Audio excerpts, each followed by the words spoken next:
we're in a very different era now than maybe we would have thought we were going to be a year ago. The Trump administration is not particularly promoting climate change as a threat to our humanity, to our communities, and is in fact actively opposing carbon limits, renewable energy development, electric vehicles. So as you guys are now kind of leading Delaware in 2025, how are you thinking about the role that the state needs to play? Am I on? Good. You're on. We're all on, I think. I think we keep moving forward. You know, the way that the governance is happening in Washington is chaotic, and I think it's purposefully chaotic in order to keep everybody like not knowing what's going to happen when. And my approach has been and is going to continue to be all forward on all fronts as quickly as we can, because you never know when something is going to break through, and we have no control over that. You don't know what's going to get through in Washington and what's going to get stopped in Washington, what's going to start and stop. You can't, and it's on purpose, right? It's on purpose so that it makes folks want to deal, come to the table and make a deal, right? I mean, that's what we've got in Washington right now. So since we only have very little control over that, we have no control over what's going on in Washington, but we can control what's going on here. And so what we're doing here is we're going to continue to move forward on all fronts, because you don't know when you're going to hit a stop sign and you need to switch over to something else and keep going in that direction, when you can go around, over and under and through. You just have to keep going on all fronts. Because so many times I think that, well, it's easy to get discouraged and go, well, forget it, we're just going to have to wait until next year. But I can't tell you the number of times when that has happened in the past, and then I've been able to see as the legislative year progresses and we see how much money is available or where it comes from, if you're not ready to spring right then because you gave up a while ago and you said, I'm going to sit back and wait, then you're not going to be in position to take advantage of an opportunity when it's right in front of you. So you have to keep going. You can't expect you're going to get everything. We might not get a whole lot, but we're going to be ready when a door opens. Greg, with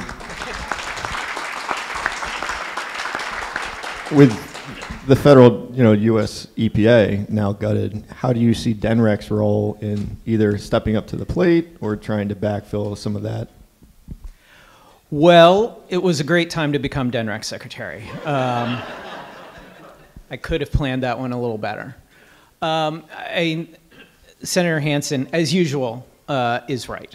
And the first week that Governor Meyer was in office, that I was in office, and we started to see some of these funding stoppages announced, we would spend the entire day trying to figure out what does it mean, what are we going to do, who gets paid out of that, and literally some of those days by 4 o'clock, the thing that had been announced at 10 o'clock stopped, was stopped by the courts. And so the governor said in one of our first cabinet meetings, we're not going to overreact.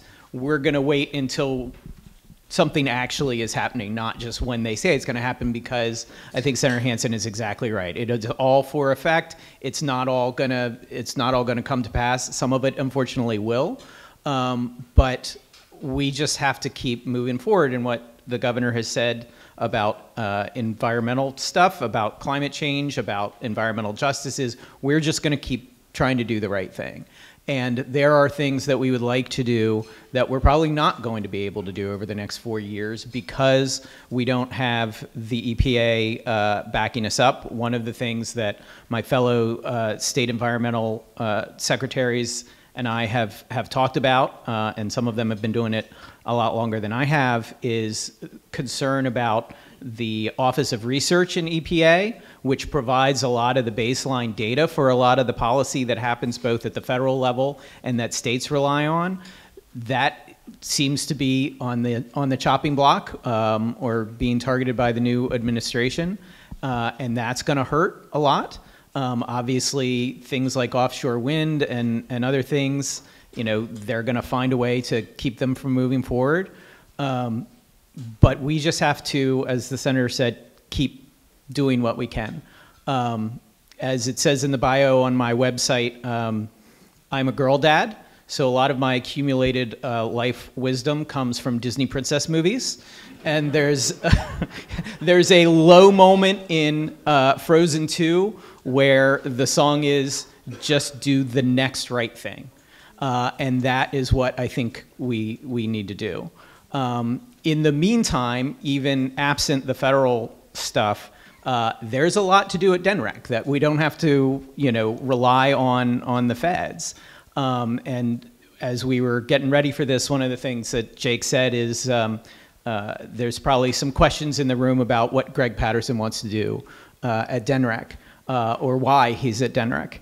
And to that, I'd go ahead and answer that there's a lot of work to be done at DNREC, and there's a lot of management, there's a lot of process, there's a lot of just getting stuff done that is already part of DNREC's portfolio that I think a lot of people think could be done a little better. And my history in state government is being the guy who comes in, assesses a problem, tries to figure out the path forward, and get stuff done. I am not an environmental expert, but the good news is I've got 800 environmental experts in the Department of Natural Resources. My job is to listen to them, to work with the governor and the legislature on figuring out what the path forward is, and to support them in doing the critical work that we have. So there is plenty to do outside of worrying about the Trump administration, and so that is part of my focus as well. Kind of sticking along those lines a little bit, we've seen debate rising really over the last year over whether Delaware's zero emission mandate, which would require more than 40% of all new cars sold in Delaware by the 2027 model year be an EV or a hybrid, is still feasible.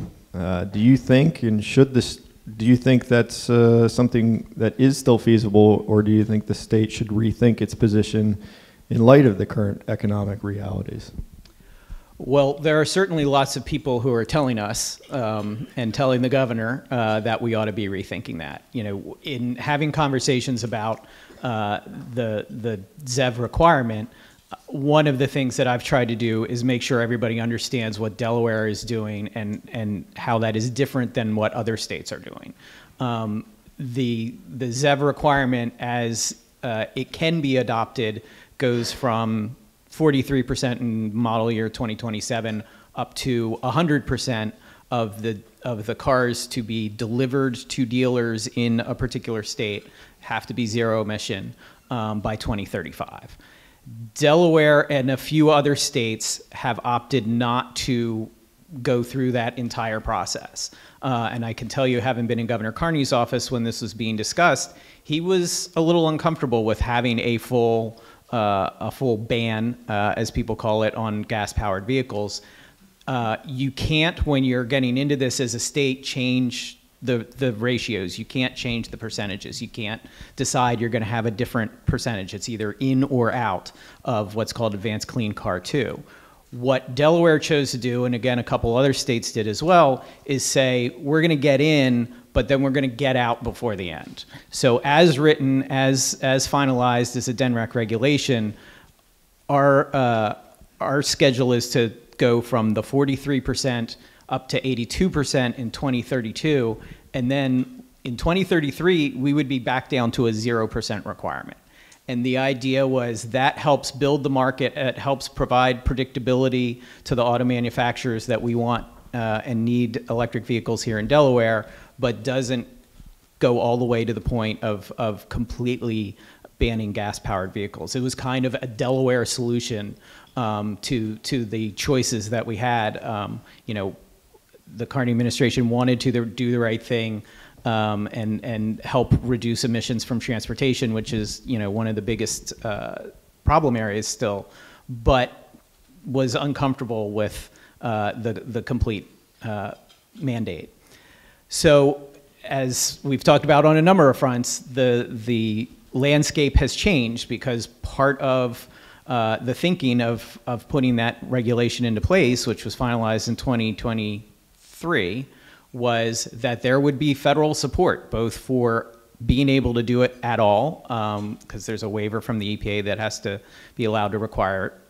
But there is also the infrastructure support that the Biden administration was putting out as part of the infrastructure law that I helped work on, to build out the network of chargers, to give people confidence that they'd be able to charge vehicles when they were on road trips, to continue the federal rebates, and all that is now in question.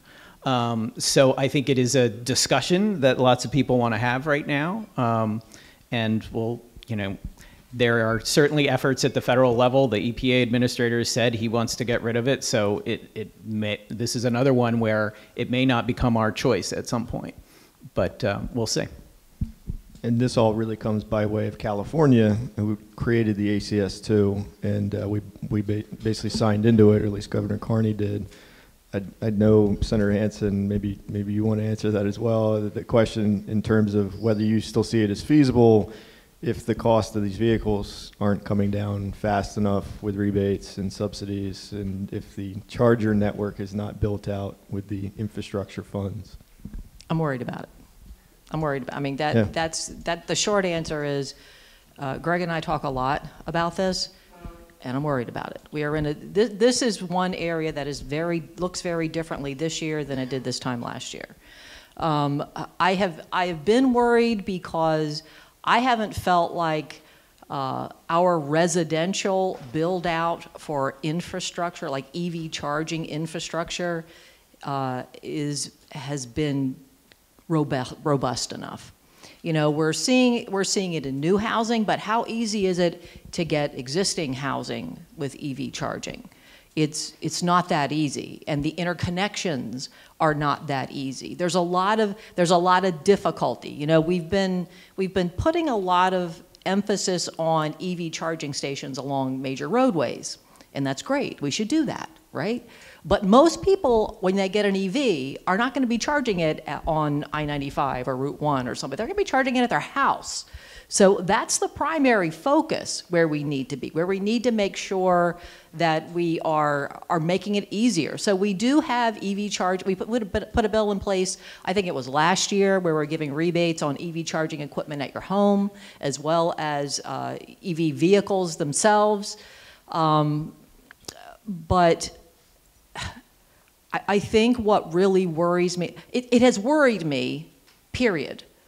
What worries me more now are the tariffs and how much that's going to affect the cost of EVs going forward. And if we see a rollback on what the federal government is giving us to be able to offer to people as far as rebates.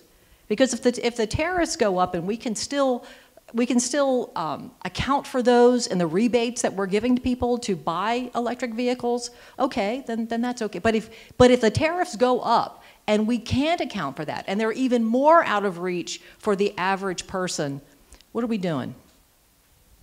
Yeah, so that's going to be a politically untenable position if you're forcing somebody to buy a car they can't afford, essentially. And this is something that all the states that are ACC 2 states, which is about 17 or 18, we're all facing it. We're all facing the same realities of the federal support shifting and some pressures from the industry, and some of them are beginning to, like Maryland has an executive order that forestalls the enforcement for the first 2 model years. So, and to be clear, there is never a penalty for an individual or even a car dealer under ACC2. It is the manufacturers that have an obligation and a requirement as far as the delivery of their cars to a state, and there are a number of ways that they can meet that obligation to get to those percentages, and part of it is the EV sales that they are doing right now. They can count towards the requirements that will kick in a year and a half or so. But even so, some states have started to talk about not enforcing those requirements for the first couple of years, again, because the landscape has shifted a little bit. So it is not unique to Delaware. And then the other thing is California is thinking about this. And there are conversations going on there about whether or not ACC2 needs to change a little bit.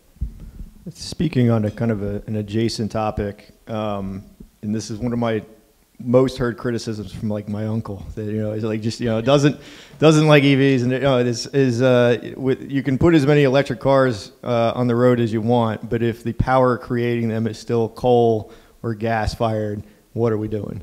Are you really decreasing a carbon output? And we've seen energy and energy production really be a hot topic in Dover this year, especially around some of the rising cost of energy through Delmarva. Thankfully, many of you down here don't have to deal with that. But one of the reasons this issue is we need to increase and diversify our energy production. Delaware's too low lying for onshore wind. Power plants like natural gas or nuclear take time to develop, which really leaves solar as the obvious avenue to develop new energy production. And yet it doesn't feel like we're producing enough solar fast enough. So is there anything in your way that you see as a challenge or a hurdle that could be cleared to hopefully get more of these resources online? I'll take that one.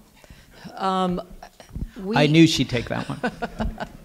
He's copping out already.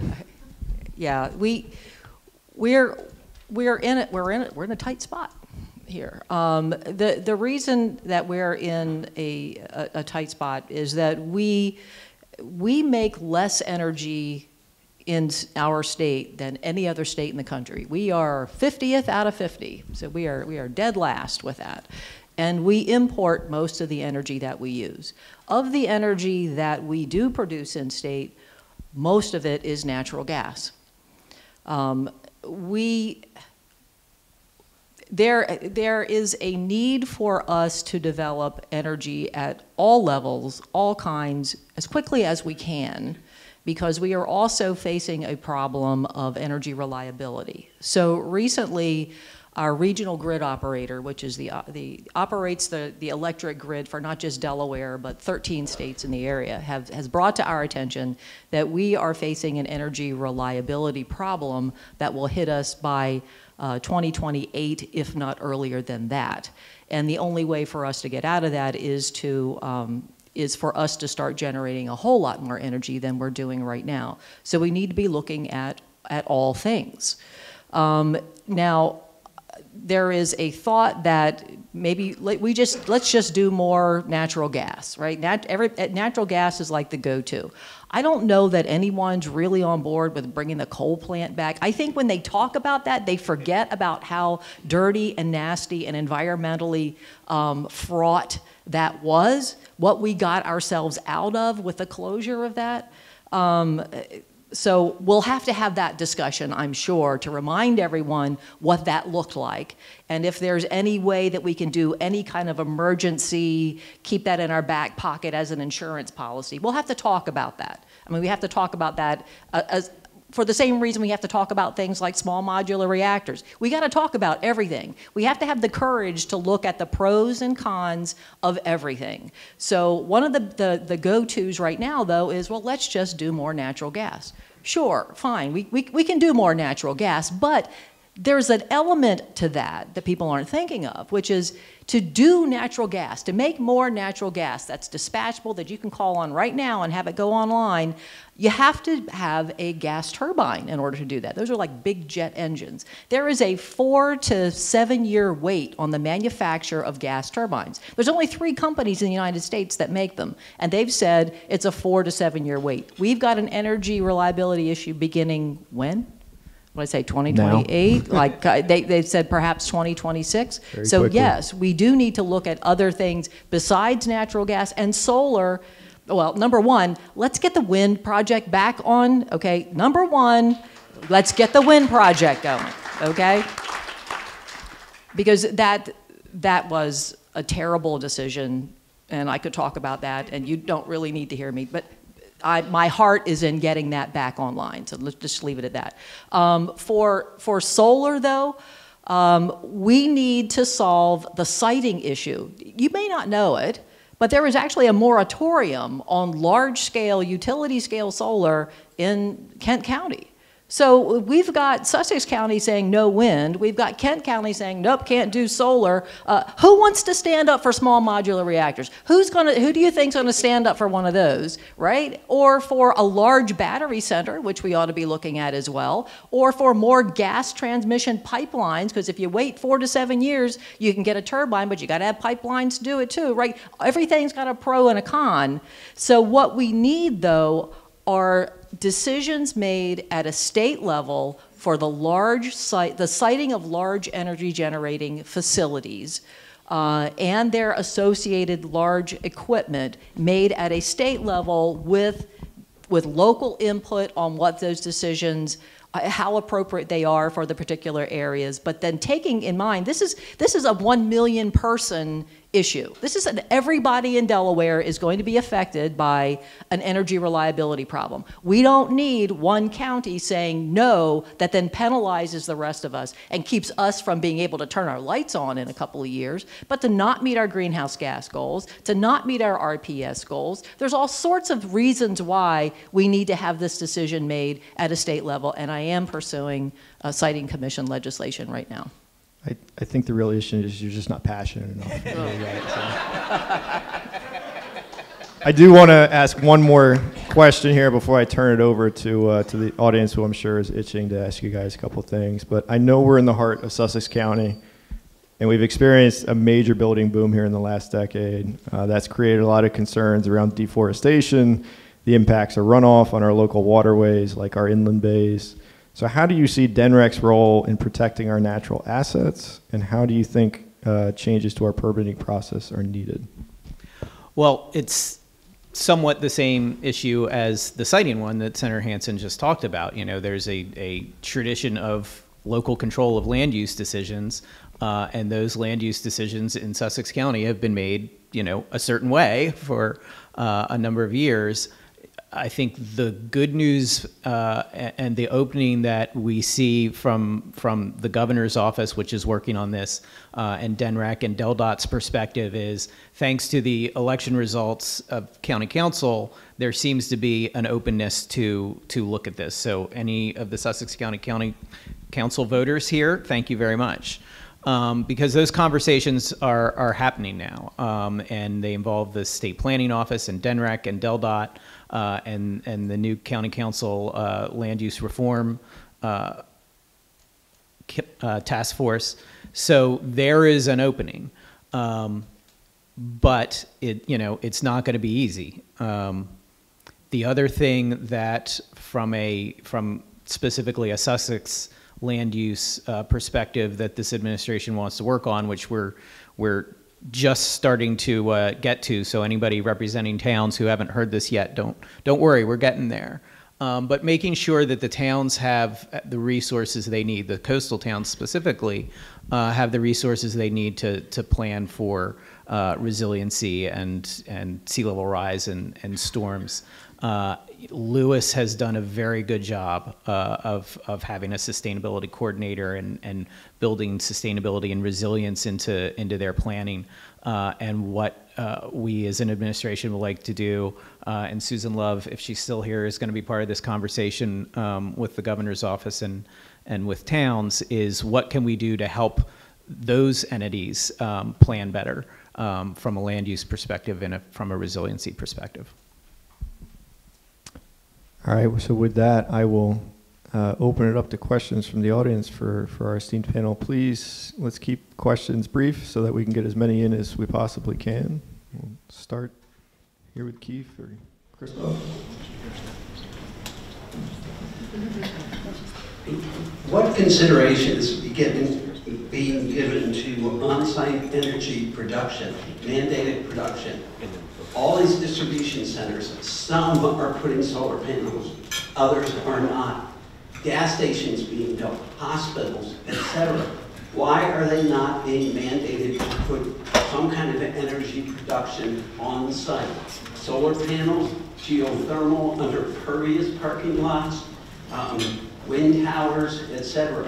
What serious consideration is given to that? That would reduce, it seems like, the demand on energy sources. It would be instantaneous, it would be on site. They could be self-sufficient if need be, and would also reduce the transmission, the need for transmission lines, et cetera. Thank you. I would say that the word mandate is not thought of very well when it comes to the state of Delaware and anything environmental or even energy related. You know, people don't, people in the business world in particular, but just in local government and wherever, just don't like the idea of a mandate. I think that you raise a good issue, and in fact, I just had this conversation yesterday. You raise an issue that's very timely, because I was just talking to a large employer that's getting ready to come into a part of Newcastle County yesterday, and one of the things I asked them was, because we had talked about their energy needs, and I said, well, what are your plans? Are you planning on putting, are you planning on doing your own generation? Are you going to have solar panels on your roof? Because it would be a perfect opportunity to do that. And they said no, that they weren't. And then that started a big conversation between me and this entity, in which I said, well, how are you going to feel, how comfortable are you understanding that we're walking into an energy reliability situation as a state, and you are now locating in an area without your own source, and you're going to be putting a lot of, you're going to need a lot of energy. And so I think that the question was a surprise to them, because I really don't, I mean, I know that their concern was that they had had a bad experience with solar on the roof of another facility that they had. And they weren't sure whether that bad experience there was just now had become a policy. So what I said at the end of the conversation was, let me talk to your person at your company, and I want to talk to them personally, and I want to connect them with the sustainable energy utility, because a big thing that the SEU does is provide loans to businesses to actually do energy generation on site and on their buildings, and we need to know why. Why are you preferring to locate in a green field when everybody wants you to locate on your roof, on brownfields, on parking lots, all of that? We want to figure out why it is these things aren't landing with companies. So it ends up being a one-on-one conversation that at least I've had, and a very timely one. So thank you for bringing that up.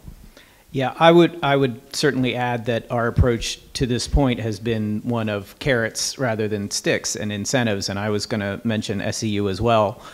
They do a lot of it for businesses. Our state energy office has some resources for it. And by the way, the money that we're using to do that, it comes from the Regional Greenhouse Gas Initiative, which is a regional auction that basically charges power plants in a 10-state region for their pollution, for their emissions, and we use that to create green energy. And that's one of the things that has been part of the conversation this year about why energy prices are so high. And it's, one, not true, because nothing about that changed when bills went up this winter, but also we're using that money to create more generation and to create more renewable generation. So it's another reason why I think we should keep that, and that has been my argument. But yeah, it's the other thing that and this hasn't happened here yet, but in some of the other surrounding states, there are data centers especially that are looking at some sort of generation that they would own, or they would have a power purchase agreement, but then the next thing that they want to do is have it be, I can never remember which it is, before the meter, so that as they generate this, they are not paying into the local utility and the transmission grid the same cost that the rest of us do to keep that grid operating. So it's a good idea, but they should also have to, help pay the grid that they and the rest of us will rely on when that happens.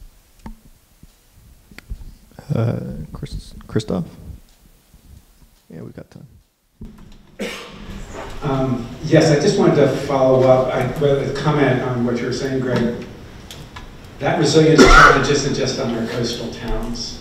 What's going to get the coastal towns is actually the bays. And so we really do need to focus less on what the Corps of Engineers is helping us with, and what we need to do ourselves to protect towns like Dewey, South Bethany, down to Fenwick. And so anyway, I just want to make sure, and with the, with the Delaware Bay communities that you're already robustly involved with, just a sentiment, and that's also happens to be where our vulnerable populations are too. Folks who can't find the doctor, can't get to the food store very easily, and all the other things that exacerbate their vulnerability to the changing climate. So just making sure to put that marker down that it's really important to be thinking about Dagsboro and some of the other communities. Absolutely, and as you know, one of the things that we've been working on with the Corps is the Back Bay flood risk and protection study that was stuck for a little bit, and I actually had my latest meeting with the Corps on Monday about getting that moving. That and other projects that the Corps has planned and we would hope would be underway and would have them at less cost to Delaware, thanks to Senator Carper and some of the very advantageous cost shares that he got in the Water Resources Development Act last year. That was great, except now core funding for those types of projects are decreasing. The continuing resolution that Congress passed in March reduced the Corps' construction budget nationally, so that's going to filter down to everything. And unfortunately, that means the good deal for Delaware, where they have to pay more, the Corps has a greater percentage of the same projects, now means they need more money to do things since the state would be paying less. So again, this is another area where the federal government's choices are going to affect us pretty directly. I have something to add to that. So Christoph, you'll be happy to know, and you may already know. Last year, I had a bill that was actually brought to me by the Nature Conservancy. So I really want to thank the environmental organizations that are like on the ball when it comes to really, talking with me and others about good legislation. So they had brought the idea of why don't we make it so that it's in the code that all municipalities and counties, all local jurisdictions have to have climate resiliency and climate change built into their decision making in their comprehensive plans as to where they're going to do growth and development. You would think that that'd be common sense and that wouldn't have gotten a whole lot of pushback and a fight. You'd be wrong, right? You'd be wrong. There are some local jurisdictions that are already doing that. Lewis is a great example. But there are some that aren't, and they really, there was an issue raised that, well, we might not have enough people to help with that, but the University of Delaware does provide a lot of that planning resource, and the Sustainable Energy Utility, working, I think, with UD, is also now going to be helping the smaller municipalities. I think we've got like 57 or so local jurisdictions in the state of Delaware, so that bill passed.